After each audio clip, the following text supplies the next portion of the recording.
Hi there, I'm your host Marlene McConnell and welcome to the Surviving Trauma Stories of Hope podcast. Today I am delighted to welcome Abby Haverman to the podcast, and she joins me from her home in the United States. A psychotherapist turned coach, Abby is a dynamic speaker, skilled trainer, and an illuminator of the unconscious self-betrayals that drive our everyday challenges. Combining psychotherapy, neuroscience, and ancient wisdom, she teaches you how to rewire habitual patterns of thought, emotion, and behavior to thrive instead of survive. On the outside, Abby was leading what would easily be described as an enviable life, a respected couples therapist, adjunct faculty at the graduate level, married with an adorable child, and a white picket fence to boot. But many of her life choices had unconsciously been made through the lens of unworthiness, choices that weren't aligned for her.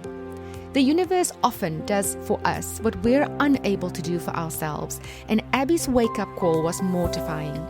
While enduring this experience, Abby identified the myriad of ways she'd betrayed herself and shifted her focus from what she was doing in the world to who she was being. Through this process, she took back her power, and through the ensuing decade, has delved deeper into the human potential movement, trained with world-renowned thought leaders, and the rest is history. I loved having Abby join me on the podcast, and I know you will enjoy this episode. Thank you to all my listeners for joining me on this journey. Comment on the posts on Instagram, Facebook, LinkedIn, and YouTube, and let me know what you think of this episode. Also head to Amazon.com, Audible, or Takealot.com and get your copy of my book, Ray of Light, and please leave me a rating and review. It would mean the world to me. As always, stay tuned and keep listening. Hi, Abby. Welcome to the Surviving Trauma Stories of Hope podcast. It's so lovely to have you here with me today. Oh, thank you. It's lovely to be here. I am looking forward to our conversation today. And I just want to say that I absolutely admire just your courage and your strength and your outlook and your positive message that you have. And I can't wait for the listeners today to hear and to share in what I already know. So I'm looking forward to our conversation. Thank you. So, Thank Abby, you. As much as we hard earned. Start by sharing just a little bit more about your life before, you had this wake up call. And, you had some signs that, as I know in your backstory, that you ignored, that hinted that you needed some change. And perhaps you can sort of start and kick us off by filling us in as to how that backstory came to be. Yeah. You mean sort of like pre my dark night of the soul? Mm-hmm. Yeah. I think that whether the truth of the matter is not necessarily relevant when you're talking about your emotional experience and how your emotional experience then informs the way you behave and think in the world. So for whatever reason, as a kid, I really felt unlovable. I really did. And that was this message that I kind of wired into my head. I was the youngest kid, and my dad, who was really a super cool guy, he passed in 2020, but he was an alcoholic when I was growing up, and my parents split, and whatever. I just developed this narrative, this really internal core belief that I wasn't lovable. I was kind of, an angry kid. I was the scapegoat. I was, all those things. And I think that combined really, that was like in the 70s and 80s. And it was during that time, and I know this sounds crazy, but this commercial came out, for women's liberation. My mother went to work. She actually she worked her way up. She had no college education. She ended up becoming the president of a direct mail company. She had a really, really great job over time. And so she was a working mom, and my dad wasn't really so much on the scene, or at least not very regularly. And I would, hang out at home with my best friend and we would play house and all these kinds of things. And on TV was this commercial. I can bring home the bacon, fry it in a pan, and never let you forget you're a man. Do you remember that commercial? Did you see it in your part of the world? I don't recall. It was the women's liberation commercial. And a lot of people from my generation over here will remember it because it's like burned into our brains. It ran for like 10 years. And of course, the idea was to empower women. You can do anything. And they showed a woman in an evening gown and they showed her in an apron cooking, and then they showed her in a corporate outfit.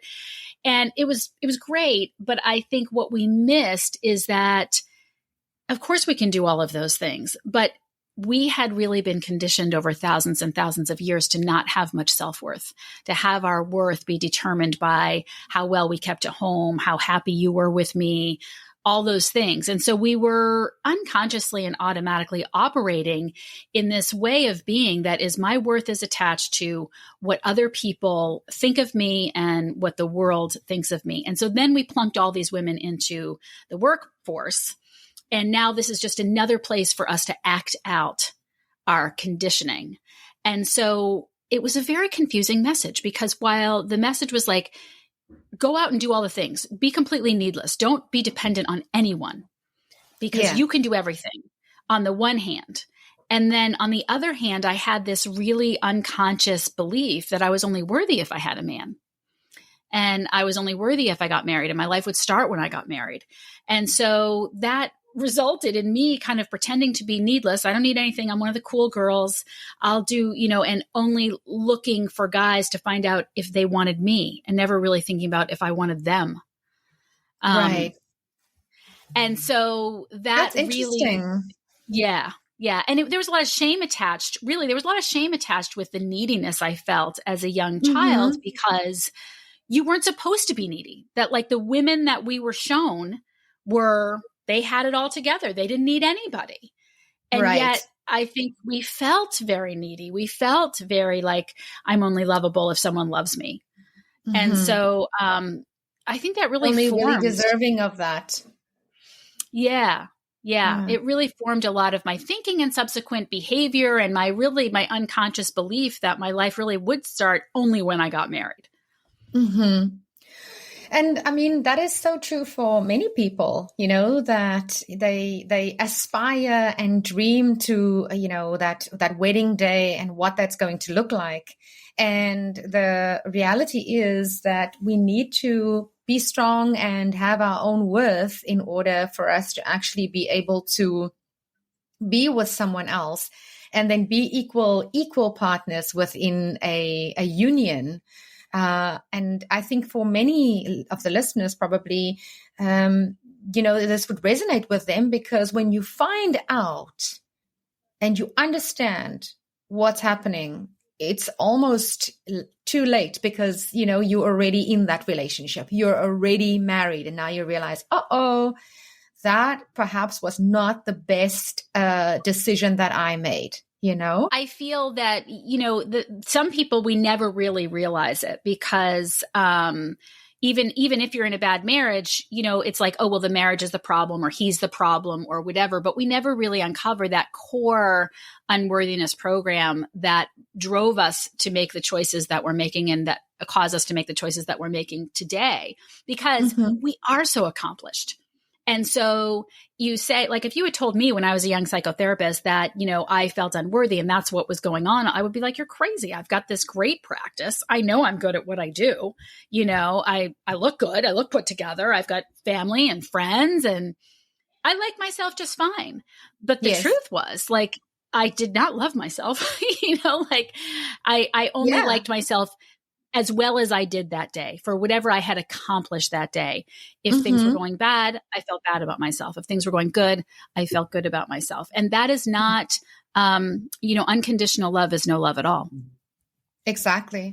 And it's funny because, people who look at you from the outside will now probably say, Abby, what are you talking about? You were always so confident. You were always so put together. I can't believe that you suffered from low self-esteem and low self-worth. It's just not possible. But I think we also are so conditioned to just suppress those emotions. And, as long as everything on the outside looks really good, and we can keep a lid on that emotions that are actually boiling inside us, then everything is fine. And I think we get to a place in our life where either life says to you, listen, it's time to pay attention now, or we have that realization by ourselves where we say, I surrender because I no longer want to feel like this. There is something that is terribly wrong here. It's not just me. And that happened for you, and pretty much on a very ordinary day with an ordinary event with shoe tying.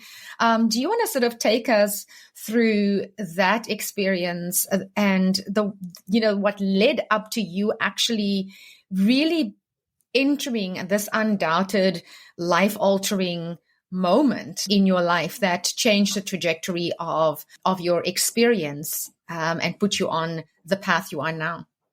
Yeah. So I had married when I was 30. I was working as a psychiatric social worker on an inpatient unit and starting my private practice. And I married a addictions counselor who worked at the same hospital. He was really a very brilliant counselor. He had been sober about 15 years. He was older than me.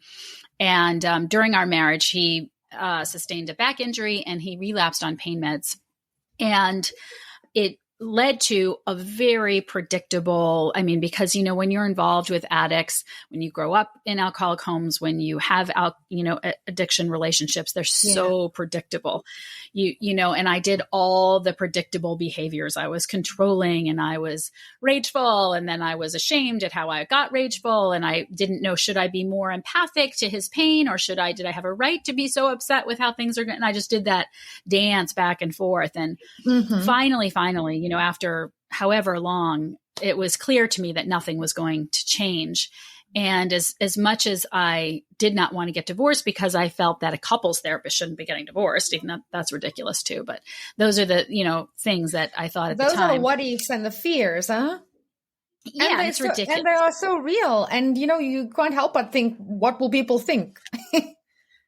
Right. Which is so stupid because we're all just people, we have these grandiose ideas that we're so above, making mistakes or whatever. It's just so silly. But that's part of the front, that we have. And so I had decided to leave my husband at that time. He was extremely out of it. And the morning before I left him, nothing like this had ever happened before, but he was leaning over the couch at the end of our bed trying to tie his shoe, and he wasn't wearing any underwear.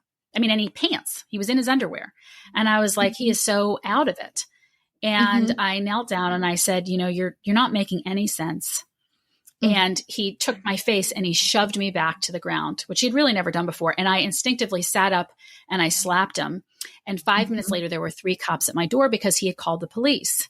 And even though he couldn't give the 911 operator our correct address, he literally was trying to tell her the wrong address. The cops came and there was a mandatory arrest law, which I was not aware of in that state. Right. And so I was trying to get rid of him because I didn't want the neighbors to see that what was happening. I wanted to get my son away from the whole thing. I didn't want him to go to jail. He was so out of it. And he, meanwhile, told the cops that he never shoved me, that I slapped him. He had a mark. It hurt. And so they arrested me. And because there were no judges to hear my case, I had to spend the night in jail. And that was the dark night of the soul. And really through that night, I really realized, I was devastated. I was absolutely devastated. I was humiliated. It was the most ashamed I think I had ever felt. And I had 5 friends. I would have been so angry. I was angry. I would have been mad. I was. How dare you? Right. At him and at the cop. Right. But this is what happened. Right. So I was vacillating between just being so humiliated and so enraged. And my friends came to visit me. I had 5 friends come and visit me. 2 of them were friends from graduate school. And I said to one of them, through the glass, the phone, over the glass and everything, I said, what am I going to do? Because I really was like broken. It wasn't like literally, what am I going to do? Like I had a lawyer coming the next day, things, it was like, oh my God. And she said, this is what my life has come to. Yeah, exactly. What now? Like, what? Yeah.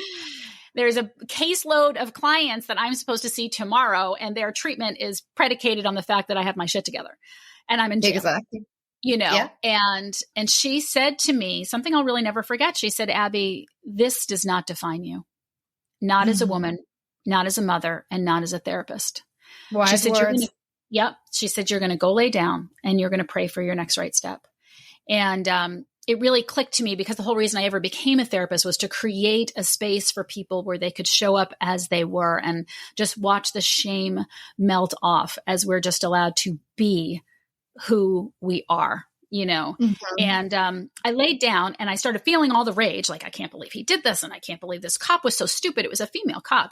All these things went through my mind. But as her words came back to me and I started to do that, I just closed my eyes and just next right step, next right step. And no sooner did I have this epiphany that was like, yeah, he may have betrayed me, but what really upset me is that I had betrayed me, because that's when everything became so clear. The desperation with which I wanted to get married when I was young, the always wanting to have a boyfriend, because I felt that meant that I was worthy in some way. And then how I behaved through my marriage and how I behaved on that day, more concerned with what the neighbors thought than I was with protecting myself, which, by the way, when I protect me, I protect my son. When I didn't protect me, my son was in danger that night because he stayed with him and he was under the influence. So that's when I really began to realize that, wait a minute, liberation's an inside job. And I need to look at this self-betrayal. And then, as I talk in my TED Talk, things happened moving forward when I realized really nothing's changed for women, even young women today, in terms of this inner world and inner perception. And that's when I really kind of felt a mission and felt called. The thing about low self-worth and the fact that we hide that low self-worth behind the mask, it just allows for us to attract the same, because quite often we'll find that the person that we attract also suffers from low self-worth and also lives behind the mask, and also has their own struggles, which are probably equally, if not worse off than our own. I know that you said that you already decided, beforehand, before everything happened that day, right? That dark night of the soul, that you had already decided this was it. This was the end of the marriage. You wanted something different for yourself and you were going to do that. But after everything had happened, how did you sort of, and the reason I want to ask how you did this, transformation, because that was merely the catalyst, is that so many people who find themselves in this situation, when they think about it, Abby, and all of the outcomes seems to be negative, and they ask themselves, but what if I can't take care of my son? What if my practice isn't going to do so well? What if I don't have this extra income? What if I don't have all of these things? And all of the outcomes are negative or not favorable. They end up just simply not making any decisions, and they just repeat that, wash and repeat it over and over. So what was it in that decision-making moments that actually really allowed you to take the action? It's a great question, and I really think it's such a great question because it's so true. And, the issue is that people have no idea the magic and the power that's inside of them. They have no idea how they can change their life and how quickly that can happen by changing who they're being, and I didn't know that then either, to be honest. At that time, that was 20 years ago, I didn't know all of those things. I was just a practicing psychotherapist. I didn't understand neuroscience or the quantum or any of that stuff then. I have always had just a relentless focus on self-evolution and on being real and evolving myself. And I just wasn't going to live my life like that. I just wasn't going to do it. I wasn't going to let my son grow up with a mom who was resentful and bitchy and a dad that was depressed and dilapidated. I wouldn't do it. And so when that happened, though, what really changed, because what could have just been, well, I'm going to leave this marriage and now I'm going to go repeat the same thing over again and wind up in the same marriage, was at that night in jail, I realized, wait a minute, I think it's Stephen Covey who coined the phrase, if I'm not the problem, there is no solution. And when that happened, I realized, wait a minute, it was me. I did this to myself. Nobody did this to me. And in fact, I could go back to being date raped and say, I caused that. There were behaviors that I did that had I not done, that wouldn't have happened. And the only reason I did those behaviors was because I thought that the only thing that made me lovable was my sexuality. And that's the only reason that I was flirty. That was the only reason that I wanted this guy so bad that didn't want me. And so really it was that awakening that like, wait a minute, I am the one that's going to have to change here. And regardless of anything, I don't want to feel this way anymore. I don't want to feel worthless anymore. And so many people don't realize that that's really what's driving them, is this unconscious belief around their unworthiness. And so, one of the ways that we change, sometimes we can create change, like you said earlier, it's always in pain and suffering, right? Usually, but sometimes we can, it's almost always that way, right? You don't have to, but that's the way we tend to do it. We can have an event that is so massive that it's like, oh my God, I'm not. And that's what that event was for me. And it was sort of like my unworthiness program went away as it related to love in that moment. It was like, no one deserves this. And if nobody deserves this, I don't deserve this. And if I don't deserve this, I must be worthy. And I literally met my husband now, 30 days later, because I just had a different belief. I just changed my belief system, and I stopped acting the ways that someone who was unworthy would act, wondering who are you going to like me, and what's he doing, instead of like, gee, do I feel something inside of myself for you? Now unworthiness continued in other areas. Go ahead. Right. Yeah. And it's also about not dating like a teenager, right? But really staying in your own integrity, and saying exactly what you feel. And when you have an experience right up front saying, okay, I am not comfortable with this, I don't like this, or that's not going to get better. But I know what I like and how I feel about this. I think very often when we do that, and we in that change, right? You've had the catalyst for that transformation. It's hard to make that change because we think that someone won't like us if we say upfront the things that are bothersome.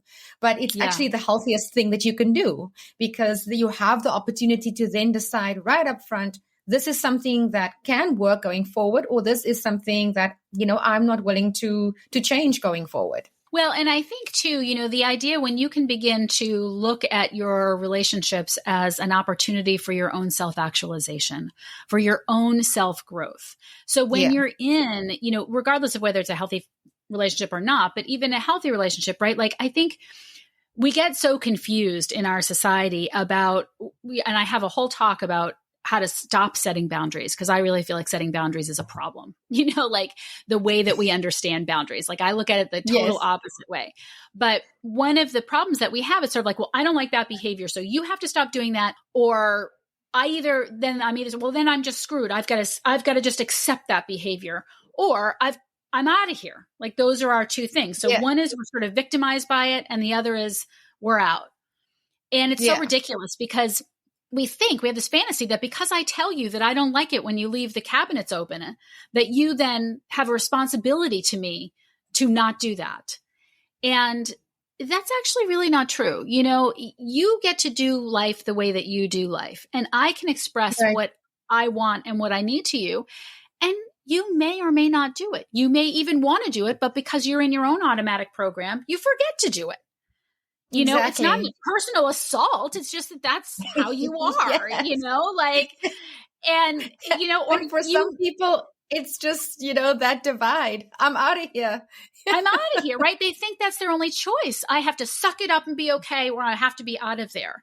And it's really kind of crazy that we look at things that way, but that's how we look at things. And instead of being able to say, wait a minute, wow, I have a real reaction when the cabinets are open. By the way, I'm the one that leaves the cabinets open, not my husband. But, I have a real reaction when this comes up for me. And this reaction is my responsibility. And isn't this fascinating? I get to work on myself with him leaving the cabinets open. It allows me this opportunity for me to not have a knee-jerk reaction, to be loving and kind and work on that, whatever that gift or opportunity is I'm trying to work on, because he's giving me this great opportunity to do it. Right. And then I do a whole bunch of things that irritate him, and it gives him an opportunity to overcome himself, And so when you can look at it that way and become less reactive, then you can really get the answer to that question. Like, okay, like, cause there's plenty of relationships where people will be like, I see you. I see that you can't do this. I see that you can't have this kind of relationship, but it's from an empathic place. You see it like, wow, you're too wounded. They can't do it. Yeah. And they might be like, that's just not going to work for me. That's very different than I'm out of here, Exactly. Or you might see like, all right, he's never going to close the friggin' cabinets. It's just not going to happen. So I guess I just, what? There's so many other great things. I'm not going anywhere. I'm not going to make live with the cabinets. Yeah, I can live with it, right? But until you are calmed down yourself and you have worked on emotional regulation yourself, you can't have that objectivity. So you're either a victim or you're out. Right.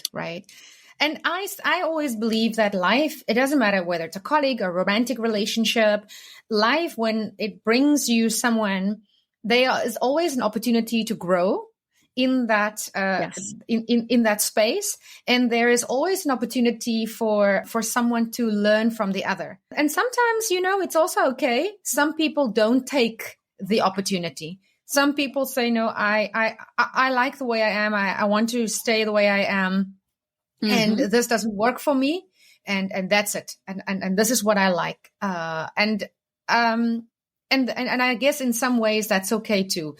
And I suppose for some people who do that, they will remain stuck in that space until at a later stage, life again comes knocking and says, here's another opportunity for you to change.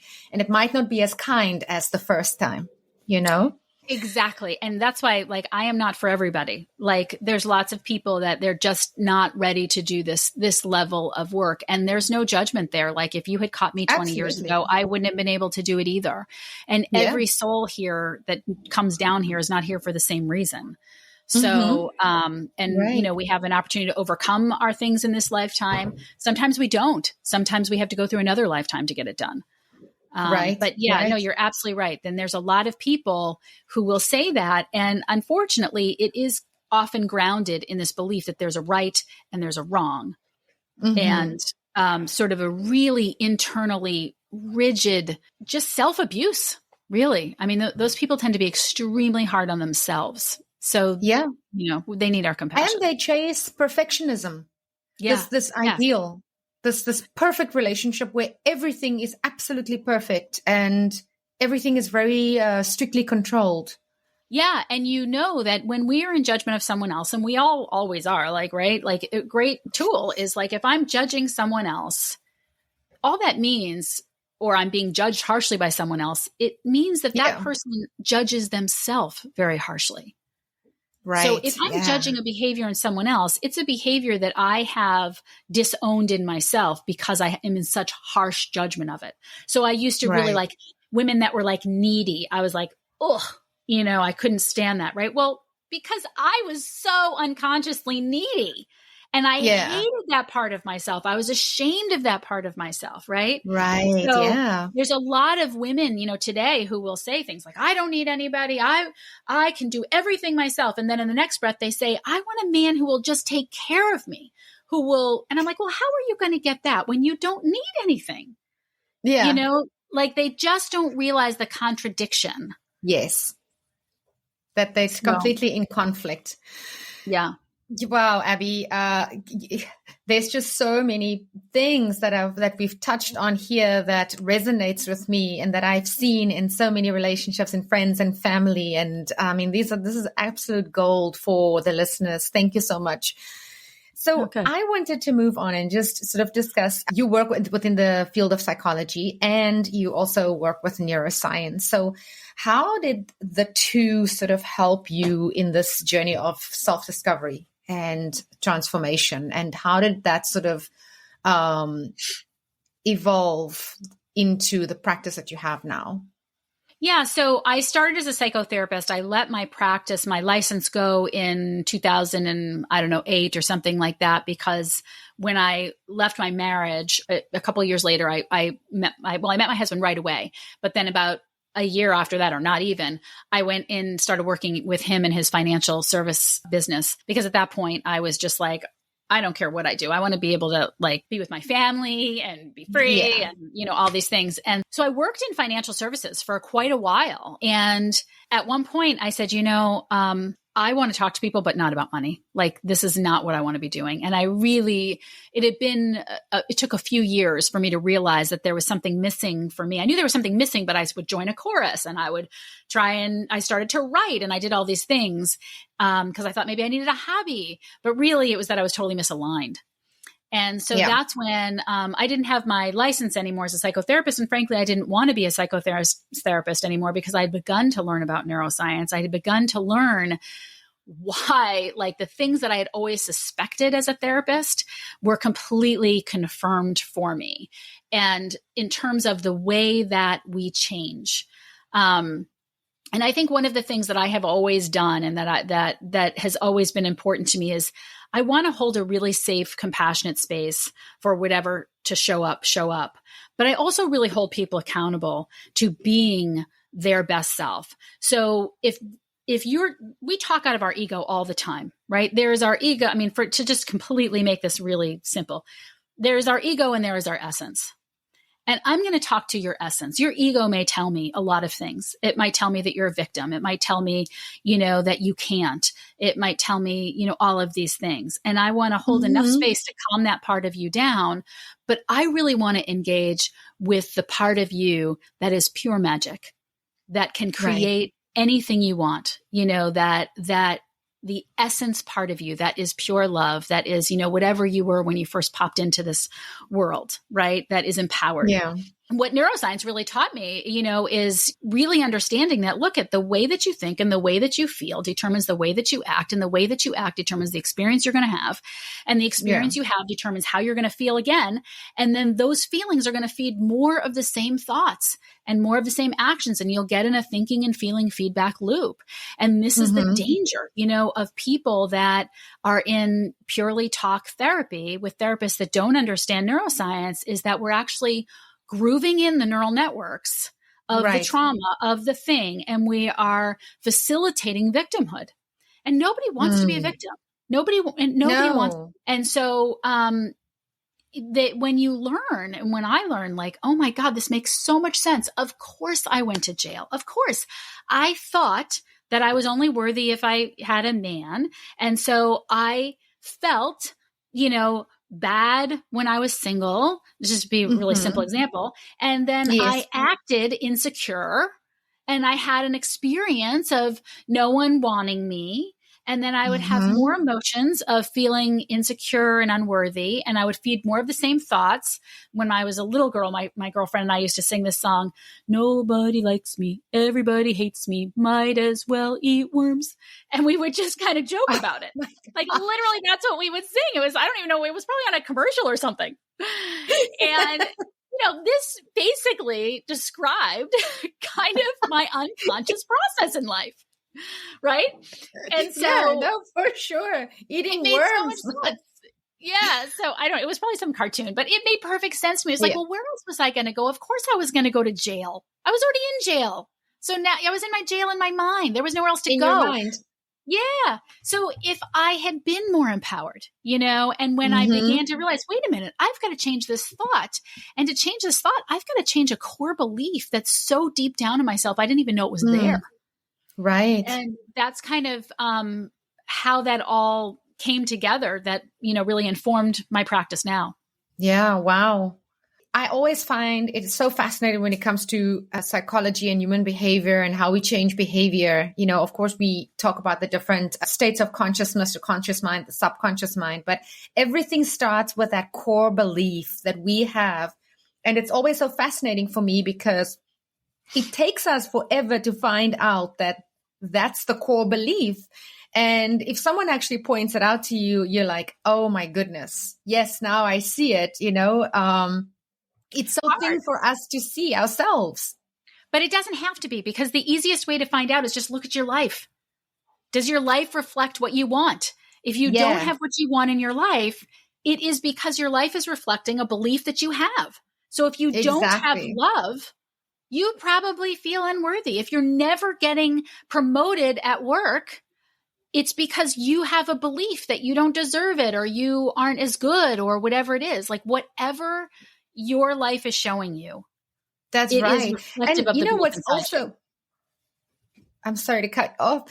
No, but you know what is also interesting is the fact that people will tell you, if you are a resentful human being, people will tell you, oh, you're so angry. Every time, we speak to you, you're just an angry girl.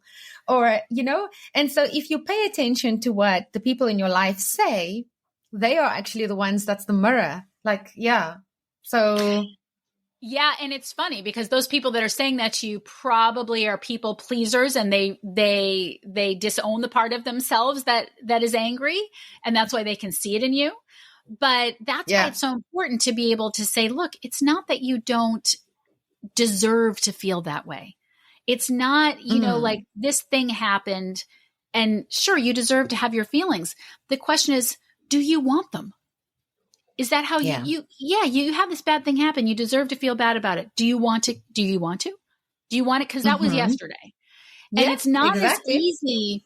It's not as easy to drop it, to just think, just become something new. Right. So you have to really honor and acknowledge what you're feeling. If you're feeling anger and all of those kinds of things, I've got to ask yourself the question, is this how I want, is this the backpack I want to wear for the rest of my life? Yeah. Okay. Who's getting hurt? I am. It's like, swallowing a poison pill and expecting other people to die, Right. Yeah. And then it's like, okay, well, how do I unlearn this? How do I unwire this instead of keep hammering on about all the reasons I have to be resentful? And usually you're resentful because you did something that you shouldn't have done, that you didn't want to do. And so now you're resentful about it. Right. And this actually, what you're explaining is, I know that from your work, Abby, you're an advocate for unlearning what no longer serves us, because it's so important for personal growth to let go of the things in our lives that are holding us back. And I think sometimes we are comfortable. We are, creatures of comfort, and we like the emotions that make us feel comfortable. But sometimes those are the ones that we have to let go and brave the discomfort that life brings in order to evolve. Yeah. 100%. It's choose your pain, really. Like, you can choose the pain of feeling resentful, or you can choose the pain of dealing with the anxiety that comes up for you when you say no. Yeah. Abby, I know that you do work in your practice, and you've got some upcoming online courses, and you also do one-on-one sessions, and you've got various courses. I love the one from Hot Mess to Harmony. It's such a catchy name, and I like the content of that course. Do you want to sort of share with us and some of the upcoming courses and what participants can expect in those courses and what they can gain from it? Sure. So From Hot Mess to Harmony is a video course that's on my website, abbyhaverman.com. Right. And that goes through some of what we talked about today around how we've been conditioned as women, that whole commercial I talked about, how we've been conditioned since the dawn of time, and to value ourselves externally, and the fallout from that. And I have some specific lessons in that course around how to be aligned with your primary purpose in any given situation, not like global primal purposes, but sometimes people are like, oh, I don't know, that they'll walk away from a situation and they weren't happy with how it went, or how to have a conversation or whatnot, and how to dial in on what your primary purpose is, so that you're sort of always in alignment and in flow in your life. Another part of that course is about self-care and my definition of self-care, which is very different than the global definition of self-care, and also uncovering your hidden motives. So that is kind of a low entry point. I also teach a course for women called 7 Weeks to Serenity. And that is beautiful. Wrapped. Yeah, I really like that course. And it's primarily wrapped around positive intelligence, which is the work of Shirzad Chamine. And there is an assessment that you can take. If you go to letsconnect.abbyhaverman.com/Abby Haverman, and it's the positive intelligence saboteur assessment, and you find out basically what saboteurs you have. Do you have a pleaser? Wow. Do you have a controller? Do you have a stickler? Do you have a hypervigilant? And how are they sabotaging you?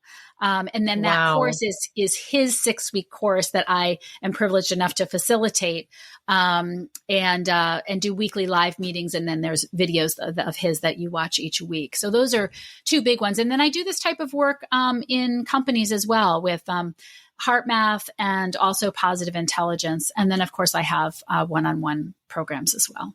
Wow, what a powerhouse, Abby. You have got the whole package right here for the listeners. And I love that you not only empower women, despite the fact that, you have predominantly online courses for women, but you also you have designated courses also for men. Yes. And so the mental fitness for men is also the positive intelligence course, but I've had so much fun working with groups of men on that as well and seeing what saboteurs they come up with, and they can go to that same place and find that assessment. It's really fascinating. Yeah. Yeah. That's awesome. So Abby, any last words of advice that you would give somebody that is very stuck at this point in their life and that's struggling with feelings of unworthiness? Yeah, I would say that, Einstein said you cannot solve a problem from the same level of mind that created it. And that means that going around and around and around in your brain, what should I do? What should I do? What should I do? Is not going to find that solution for you. You have to get into a different part of your body. You have to get into your heart in a very authentic way and experience your pure feelings, not the ones of shame or guilt, but getting in touch with a higher part of yourself. And I really recommend that people, they get a guide, that they take in information, that they listen to podcasts like this. They listen to other neuroscience podcasts, that they read books, Breaking the Habit of Being Yourself, or there's so many different, The End to Upside Down Thinking. There's so many phenomenal books. Feed your brain like you feed your body so that you can begin to open your awareness to what life can be. Because sometimes we just don't even know that. We get so bogged down with the stress and the daily things. We have mass media.